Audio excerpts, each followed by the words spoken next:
Welcome back to It's My Project, and I will cry if I want to. I got seals. So hopefully these are the right seals for my water pump on my Landa SJ15 parts washer. I believe it should be. It's kind of a complicated seal.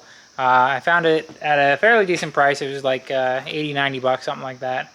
But it's got some rotating components and stationary components and stuff. I found a really good video of a guy taking one of these apart and resealing it. He actually explained it pretty good. I'll try and leave a link to that. But I've got my pump motor and everything off of the parts washer right now.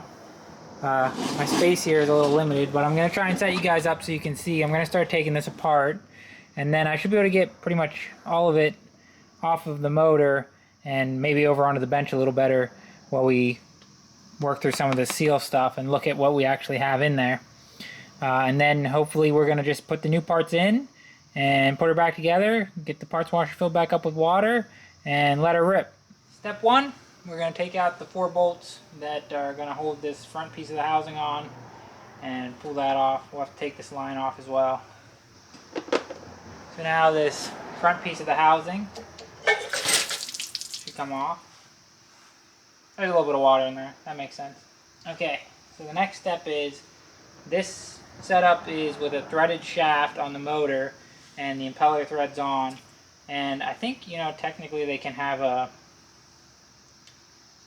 lock nut on there, but this one does not. I remember that from when I saw it before. I can look again, but yeah, there's no jam nut on this. So now, this is interesting. This is one of the things I learned on that video that I wouldn't have known otherwise. If I spin this around, there's a little plug here in the back of the motor, like a little rubber plug. Pop that out. There's actually a slot in the back of that shaft for a screwdriver so that I can keep that from spinning while I take this impeller off. So they said to just put a screwdriver or something in the impeller like that, and hopefully it's not too stubborn, and we can just, oh, that's not working very good though. I don't know how to One more time. better. I don't think it's gonna work this time either. I'll have this all boogered up.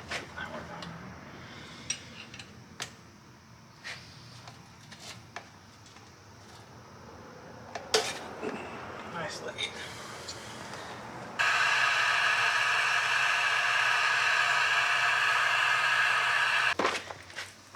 So it's putting up quite a fight. So what I'm gonna do is pull the wires off, get it on the bench, and I'm probably gonna have to start disassembling this motor so that I can find a way to hold the shaft, because this slot is getting worse and worse, obviously, since it slipped. But I'll find a way to hold the shaft. Alright, so I'm on the bench now. My problem now is that one of the 4 bolts that holds the motor together will not come out. It seems like it moves a little bit, so I'm going to try a little penetrating fluid. I'm going to try back and forth a little bit, and we're going to try not to break it off.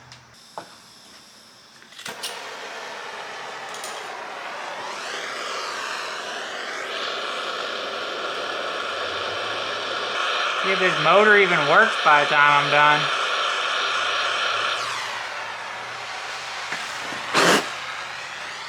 It was on fire there for a second.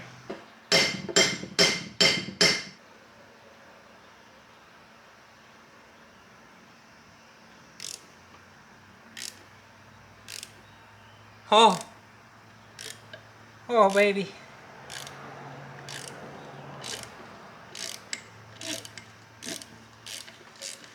Oh, yes.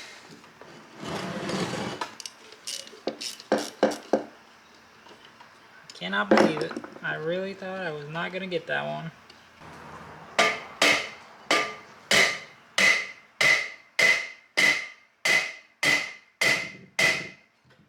There we go.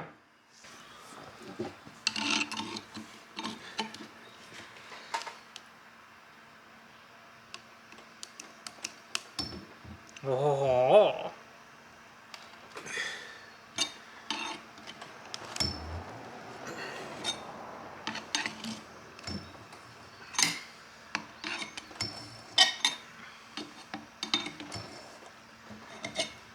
See? What was it? Hopefully another way.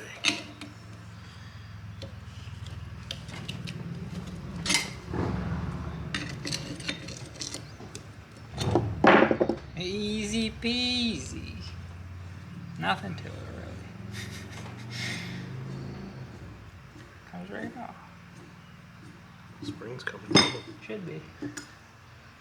Yeah, that seal looks a little worse for wear, doesn't it? I cooked it a little bit. Yeah. Now, do I have the right parts? Okay, now we should be able to drive the stationary head, I believe it's called, out of this housing.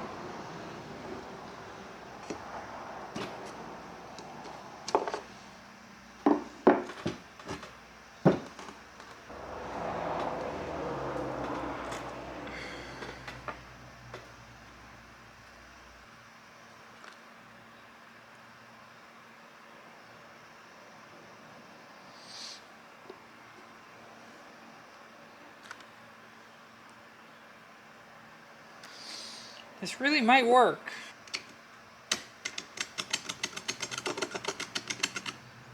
If I don't have a parts washer, I clean this up in.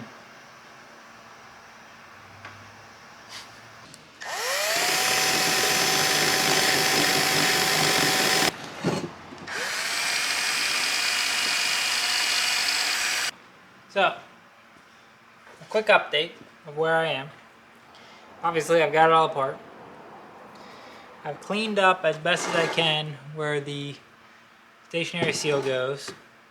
Let me explain a little bit about how I think this seal works and why I think that the new seal might work even though it's a little different. So basically you've got two parts. You've got what's called your stationary part and your rotary part, right? So one part that spins and one part that's stationary. And this stationary part has like a rubber seat, and then it sits down into that, and all of that sits into this housing here.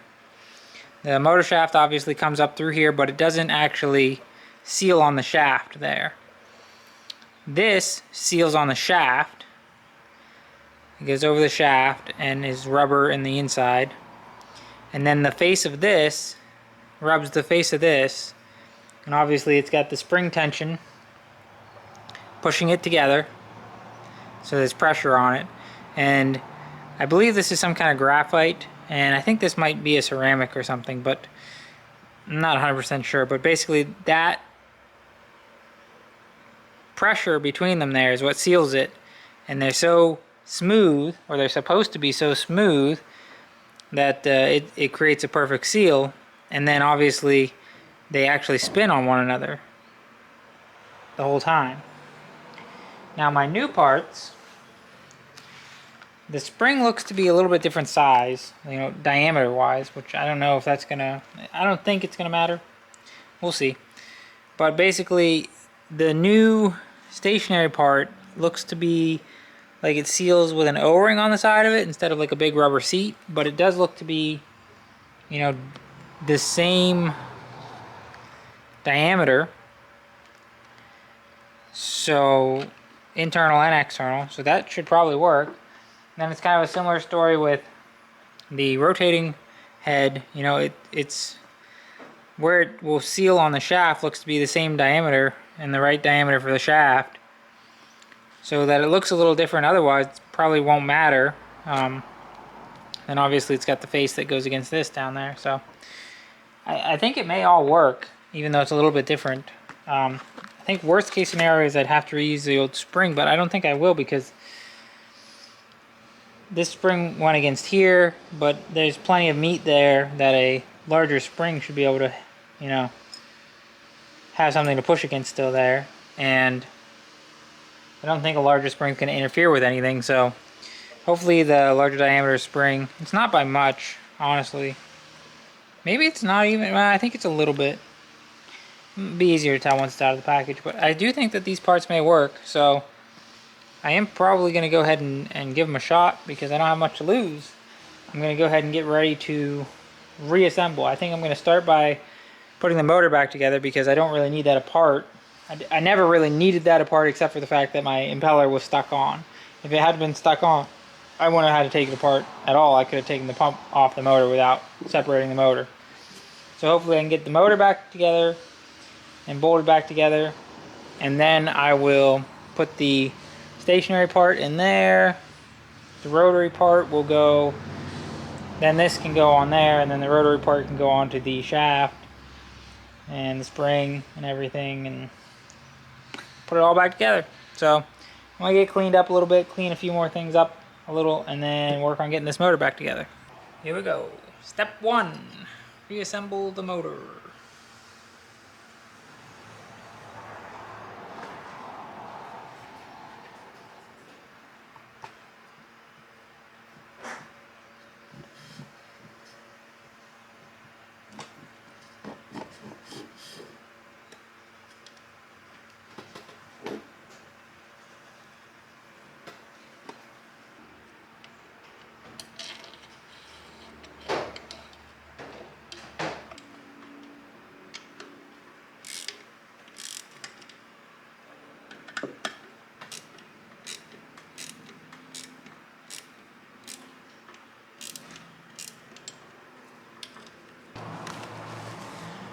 Okay, the time has come. I'm going to put the seal in the housing. The instructions are very clear that you cannot get it dirty. It doesn't even want you to get a fingerprint on it, so I'm going to use gloves.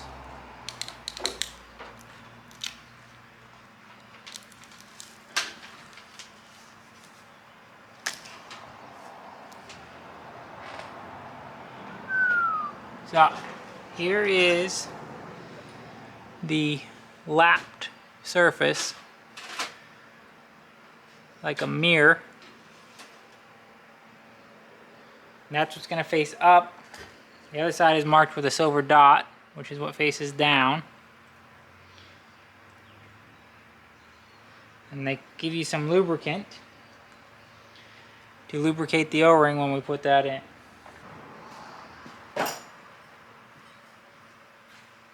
Silver dot down.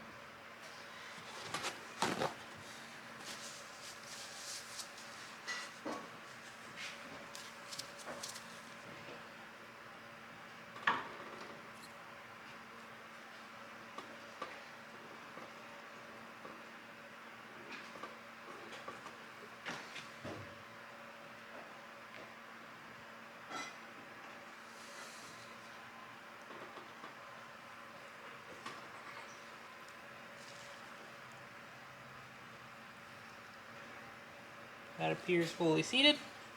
I'm going to install our water flinger on the motor shaft.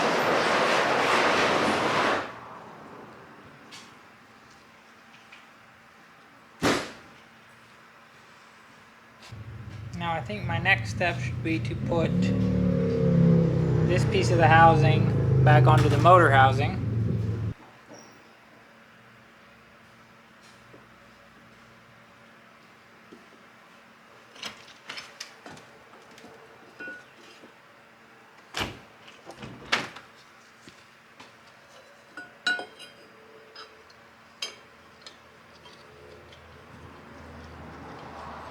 So here's the rotating part, also very shiny and lapped. That black part, not talking about the silver part. Obviously the silver part's shiny, that's metal. But and then basically this is going to go down on the shaft, and that face touches that face, and that's where the seal's made. So what we need to do is get a little bit of lubricant. Now we need to push this down on.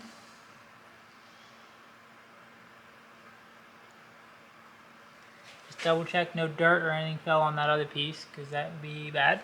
They need to touch without dirt in between them, very important.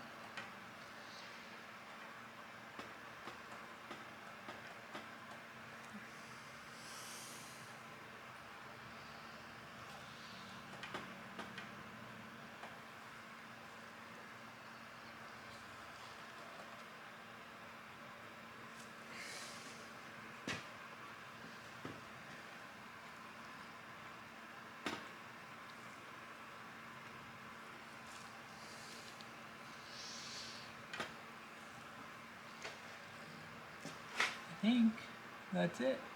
I don't think it goes any further. Should be our spring. Goes this way. And then the impeller.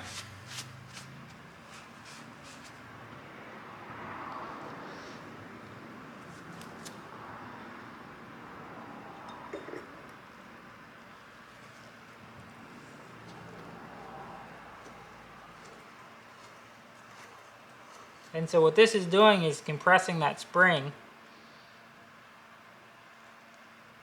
We just got her good and snug there. And it looks like it's on about the same exact spot it was, so that's good. So what that's doing is compressing that spring, and that spring's pushing pressure down on that rotary part of that seal. You know, this is the old one here. It's pushing that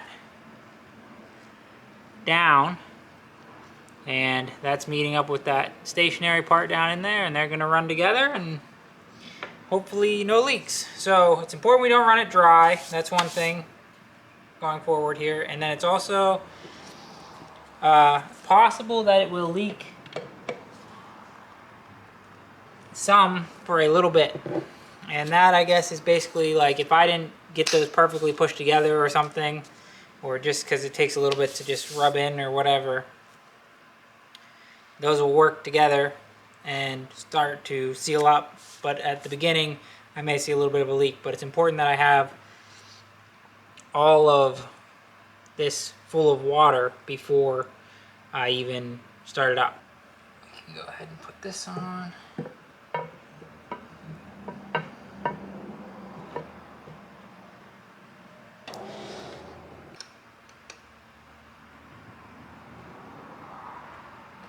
Okay, so pump's back on the motor. Motor's all back together. Got to take this over and rewire it back up. Hook the wires back up, and obviously mount it, and hook the plumbing up, and get some water into it, and then we can start trying to run it. Okay, I got you guys set up sort of as best as I can right now to see if it starts leaking. I'm gonna go ahead and start this thing up. Fingers crossed.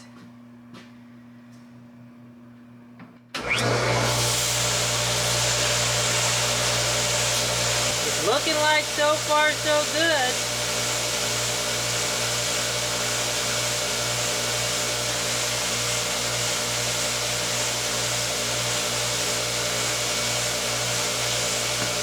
Well, it looks like we did it. Seems to be leak free. I just ran a about 10-minute cycle, pretty much the minimum. I just turned it on and let it run out. Didn't see any leaks at all anywhere, including from the motor, so that is really good news. Unfortunately, it's almost 10 o'clock now, and I live like 35 minutes away from here, and 10:30 is usually when I go to bed, so I'm a little late to bed tonight. So I'm gonna get out of here, clean up a little first, get out of here, go home, get some sleep, and then hopefully come back tomorrow. I'd like to clean out the nozzles in the rotating sprayer part, so that they are all spraying, and hopefully flush out the tube some that actually the nozzles go into, so that it doesn't just reclog them instantly. Hopefully drain this out, clean it out a little bit better. Some of the grease and stuff that was stuck to it, because there's been some water sitting in it, actually loosened up and is coming off the side, so I think I can clean quite a bit of that out. Clean it out as best as I can, and then finally put water in it one last time, add the detergent that time, and then try and wash some parts. So see you tomorrow to wash some parts, hopefully. Alright, it's the next day, and I'm back here with the parts washer. First thing I'm going to do, I'm going to go ahead and take off all of these nozzles, I think. Hopefully they don't fight me too bad, but of course there's ones on the other side as well. So as you can see, those ones are draining and these ones don't. It seems like about half of it isn't actually, maybe more than half of it isn't flowing water at all. So I'm gonna get these all pulled out, and I think I'm just gonna pull all of them at once and then turn on the pump and let the pump try and push out whatever's in this tube. Then make sure all the nozzles are clear, and then put them all back in. So there goes nothing. We're just about drained all the way down to our drain there, so we aren't going to lose much more water. But the greasy stuff I'm talking about is this.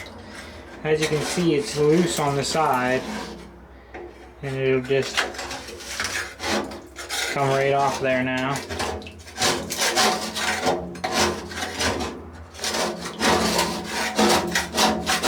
So I've got all the loose stuff scraped off. I rinsed it out some, vacuumed it out with the wet dry vac, got it pretty clean. You know, obviously it doesn't have to be perfect. This is made for dirty parts. It's going to be cleaning them, so it's going to be dirty. But I think I'm happy with how it is right now. I'm going to get this pushed back into position before I fill it up with water again, because it's going to be a lot easier before it's got like 80, 90 gallons of water in it.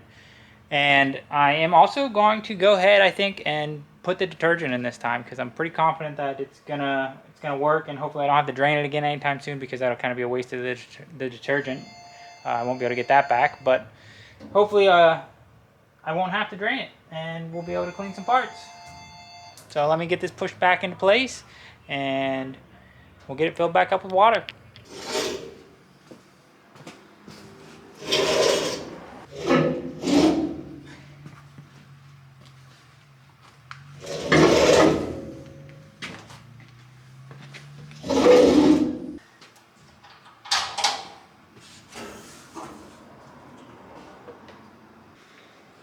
So we've got Alumaclean and Best Dilution, 1/4 to 1/2 pound per gallon. And I did a little quick measurement or calculation on this, and it should be somewhere, I mean, I think the manual said 90 gallon, but I was getting somewhere around 80 gallon, which is, you know, not that far off. So 80 gallon, if we were gonna have a 1/4 in it, that would be, what, 20 pound, basically, right? Well, wait. Yeah, 20 pounds, basically. And this is a 20-pound bucket, and I've taken a little bit out of it, so my thought is we just put it in, all of it. I think that's our best bet.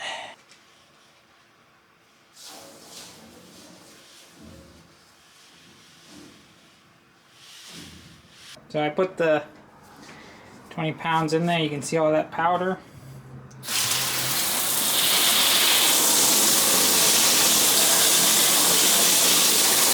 So I got it pushed back into place, filled up with water. I've got the detergent in there. I'm letting the water heat up, but I decided to just turn it on, run a little bit of a cycle, just mix up that water. Hopefully, if that detergent hasn't completely dissolved, you know, it'll dissolve it while it mixes around. I just put it on for about 10 minutes. I'll let it run, let it finish out. We'll look inside, we'll look around, make sure we have no leaks, but I'm pretty sure we're good.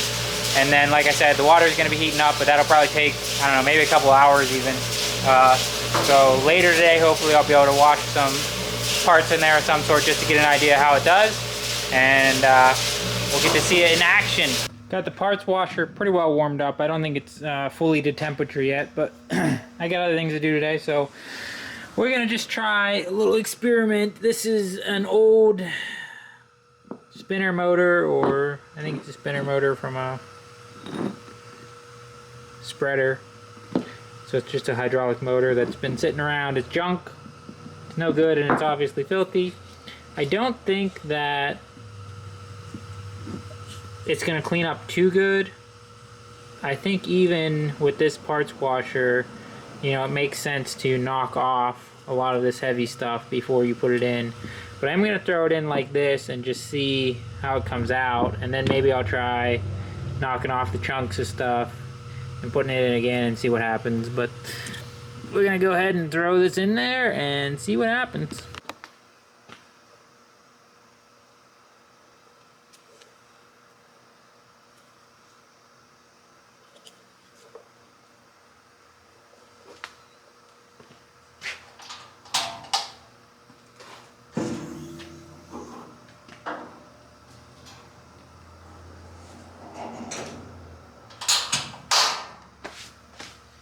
And we'll set it for 10 minutes.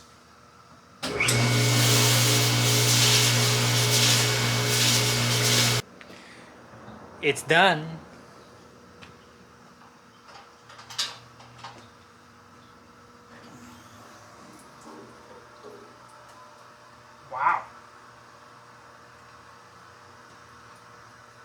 That might be hot.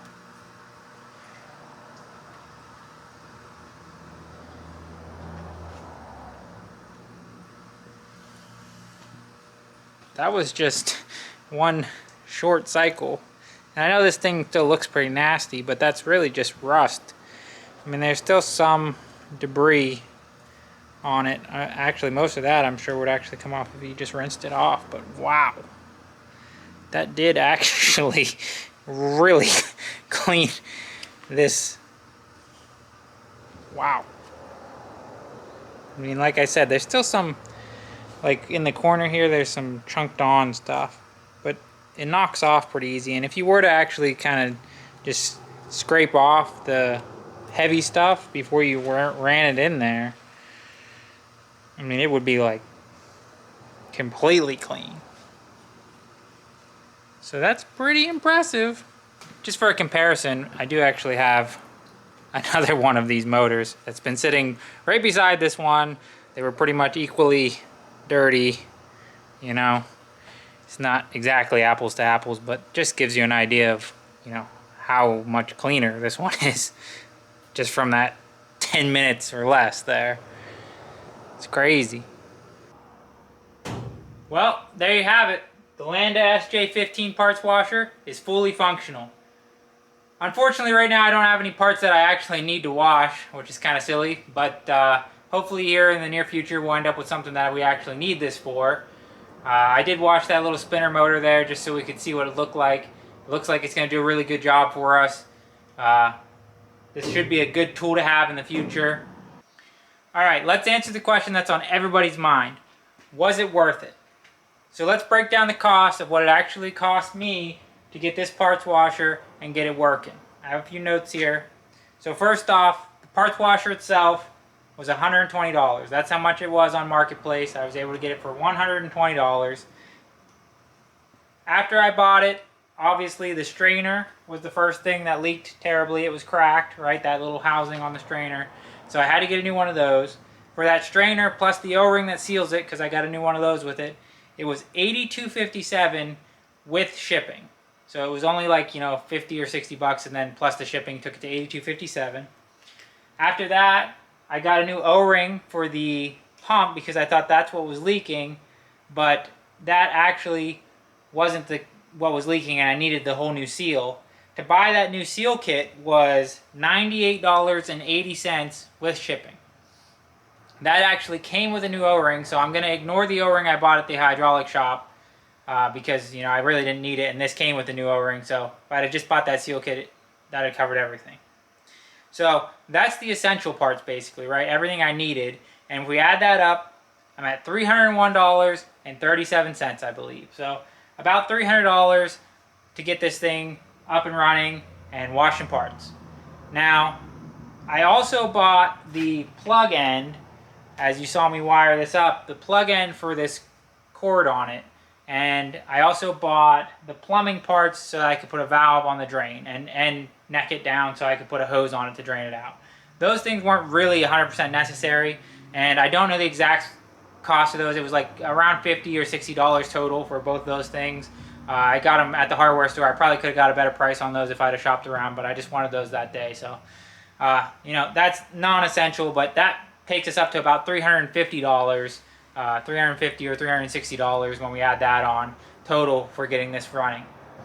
Then another thing to consider is this soap or detergent. So basically, I already had that because I bought it a while ago to use in my old ex-commercial dishwasher that I was using for a parts washer. And I only used a little bit of it, luckily, because this took pretty much all 20 pounds of it then. But when I bought that, it was actually a little cheaper. I can't remember how much I did pay for it, but I think it was under $100. But just looking really quick for what it would cost me to buy one of those right now, it looks like I'd definitely be over $100 and maybe even in the range of $150 just to buy one of these buckets of detergent. So keep that in mind also if you're thinking about doing something like this. That kind of stuff adds up pretty quickly, and with this not having the oil skimmer on it, you know, this probably won't last as long. So it's probably a good idea for me to try and get a skimmer on this at some point just to extend the life of my detergent basically because it's pretty expensive. So I would say overall, for me, this has totally been worth it. I spend a lot of time, you know, right now I don't have parts that I need washed, unfortunately, but I do spend a lot of time washing parts, and basically time is money, right? So if this can save me an hour, you know, even a couple times a month, that adds up pretty fast to be worth it. Not only does it save me the time, but it saves me the energy. I can be doing something else with my time. And quite frankly, washing parts when you're doing a project, for me, is one of the kind of worst parts of it, right? I am pretty particular, and I like my stuff to be very clean, so I wouldn't be surprised if I wash stuff in here and then I touch it up afterwards. But I still think it's going to save a lot of time and just allow me to do just kind of the last detail part of it and not have to deal with getting the bulk of the dirt off before I work on something, right? Because that's usually the most, you know, where I see this being the most useful is when you have something that's very dirty and you need to work on it. Maybe it's something that you don't want contamination to get inside of, and so being able to wash it first, like if it's something sealed up, right? Being able to wash it first so that when you open it up, that contamination is less likely to get inside.